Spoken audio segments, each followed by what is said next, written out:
Në pjesën e fundit të tragjedisë në Eksod, Jasoni, i paditur për atë çka ngjar, rend në skenë të shpëtoj fëmijët e tij nga furia e Korintasve që ndoshta mund të hakmeren mbi ta për vrasjen e familjes mbretërore. Por aty merr vesh nga Kori fatkeqësinë. Fëmijët nuk janë më, madje më keq akoma i ka vrarë ema e tyre, gruaja e tij.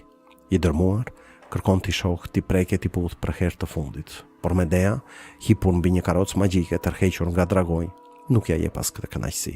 Nuk i lë as ngushëllimin e fundit t'i vajtojë, t'i varos, por i merr me vete trupat e tyre. Në dialogun e fundit, Jasoni dërmuar para shtëpisë dhe Medea mbi karrocën me trupat e përgjakur të fëmijëve në krah, akuzon njëri tjetrin për atë çka ngjar.